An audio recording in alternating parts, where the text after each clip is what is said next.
தலை தீர்த்த வள்ளி சுனை அப்படின்னு சொல்லி போட்டிருந்தேங்க. நான் ஏதோ கிணறு இருக்குன்னு நினச்சி வந்து பார்த்தேன். சின்னதாக ஒரு தொட்டியில் கொஞ்சம் மழை தண்ணி தான் தேங்கியிருக்கு. ஸோ நம்ம பொதுவாக பார்க்குறது இல்லாமல் இந்த கோயிலோட மேலே இருந்து பார்க்குற வியூ பாயிண்ட் வந்து ரொம்பவே அழகாக இருக்குது. ஸோ மொத்த சிட்டியும் கவர் பண்ண மாதிரி ஒரு எண்டில் ஒன்று போடுறேன், மறக்காம பாருங்க.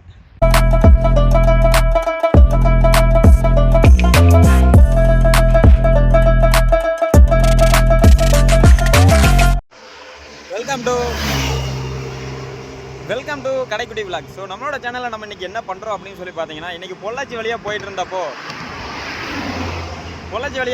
அந்த கிணத்துக்கடவு, அதாவது இந்த கிணத்துக்கடவு அப்படின்ற ஊர் வந்து யாருமே கேள்விப்படாமல் இருக்க முடியாது. அது என்ன அப்படின்னு சொல்லி பார்த்தீங்கன்னா, ஒரு லாரி டிரைவர் வந்து லாஸ்ட்டாக ஒரு சொல்லியிருப்பார், உன்னை கிணத்துக்கடவு வழியாக தான் நான் போக சொன்னேன் அப்படின்னு சொல்லி. ஸோ அந்த கிணத்துக்கடவுக்கு நம்ம வந்துட்டு இருக்கும்போது இப்படி ஒரு கோயில் ஒன்று பின்னாடி ஒன்று தென்பட்டுச்சு. ஸோ அது ஒரு மலை கோயில் தான். ஸோ சின்ன மலையாக இருந்தாலும் நம்ம ஏன் அங்கே போகணும் அப்படின்னு சொல்லி பார்த்தோம் அப்படின்னு பார்த்தீங்கன்னா, ஸ்டெப்ஸ் எல்லாமே ரொம்ப சின்னதாக நெருக்கமாக வந்து நிறையா ஸ்டெப்ஸ் வந்து இருந்துச்சு. ஸோ அதனால் வந்து நம்ம அந்த இடத்துக்கு போய் பார்க்கலாம் அப்படின்னு சொல்லி ஒரு முடிவு எடுத்திருக்கோம். ஸோ நம்ம இப்போ நிற்கிற இடம் வந்து பார்த்திங்கன்னா ஃப்ளைஓவருக்கு மேலே நிற்கிறோம். ஸோ ஃப்ளைஓவர்லேருந்து கீழே போய் அந்த இடத்துக்கு மலை ஏறி போய் பார்ப்போம் எப்படி இருக்குன்னு சொல்லி. ஸோ பெட்டராக தான் இருக்கும். மலை கோயில் அப்படின்னாவே ஏறுறதுக்கு கொஞ்சம் சிரமம் தான்.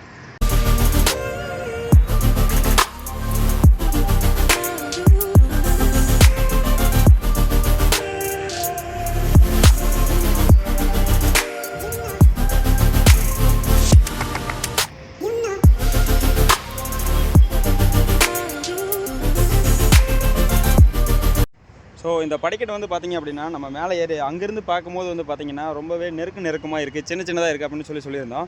ஸோ ஆனால் இங்கே வந்து பார்த்தா தான் தெரியுது, இது நெருக்கமாக இல்லை, ரொம்பவே ஹைட் ரொம்ப கம்மியாக கொடுத்துருக்காங்க. ஸோ ஹைட்டு சின்னதாக இருக்கனால டக்குன்னு கால் எடுத்து நம்ம ஹைட்டாக தூக்கி வைக்கும் போது வந்து பார்த்திங்கன்னா கால் இடிக்குது. அதாவது கொஞ்சம் ஏமாற்றத்தோடு நடந்து வந்தீங்கன்னா மலையில் இருந்து கீழே போய் தான் சேரணும், அந்த அளவுக்கு இருக்குது படிக்கட்டு.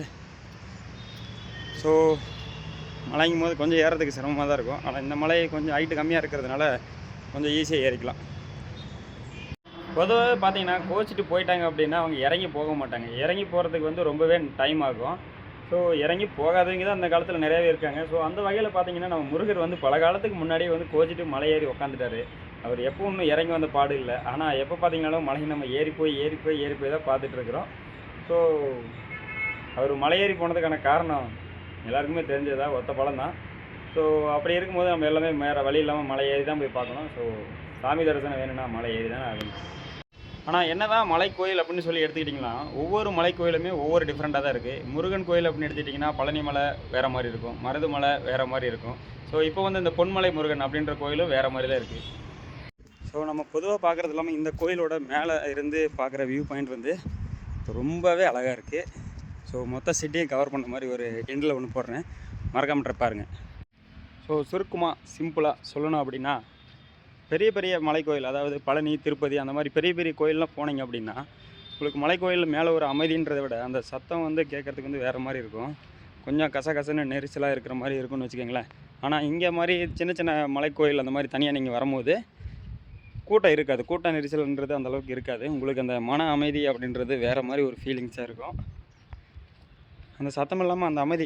ஸோ ஒரு அமைதியான சூழலுக்காண்டி தான் கோயிலுக்கே வரும், ஒரு மன நிம்மதியாக. ஸோ இந்த மாதிரி கோயிலில் நீங்கள் ட்ரை பண்ணும்போது அந்த ஃபீலிங்ஸ் உங்களுக்கு கண்டிப்பாக கிடைக்கும். தலை தீர்த்த வள்ளி சுனை அப்படின்னு சொல்லி போட்டிருந்தேங்க. நான் ஏதோ கிணறு இருக்குன்னு நினச்சி வந்து பார்த்தேன். சின்னதாக ஒரு தொட்டியில் கொஞ்சம் மழை தண்ணி தான் தேங்கியிருக்கு. ஸோ மற்ற மலைக்கோயிலெலாம் ஒப்பிடும் பொழுது இந்த மலைக்கோயில் வந்து கொஞ்சம் பராமரிப்பு இல்லாமல், கொஞ்சம் க்ளீன் இல்லாமல் இருக்குது.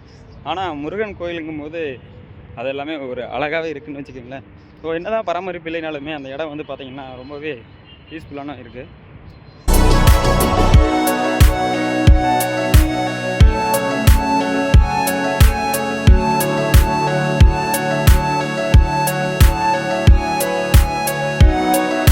ஸோ இந்த கோயிலோட என்ட்ரன்ஸில் நான் ஒருத்தரை பார்த்தேங்க. ஸோ அவர் என்ன பண்ணார் அப்படின்னு சொல்லி பார்த்தீங்கன்னா, ஸோ வண்டி நிப்பாட்டுறதுக்கு கட்டணம் வசூலிப்பாங்க இல்லைங்களா. வண்டி நிப்பாட்டுறதுக்கு 10 ரூபா 20 ரூபா அந்த மாதிரி வந்து வசூல் பண்ணுவாங்க. ஸோ அந்த மாதிரி வந்து இந்த சைடில் நிப்பாட்டுற வண்டிக்கு 20 ரூபா, இந்த சைடில் நிப்பாட்டுற வண்டிக்கு 20 ரூபா கிடையாது.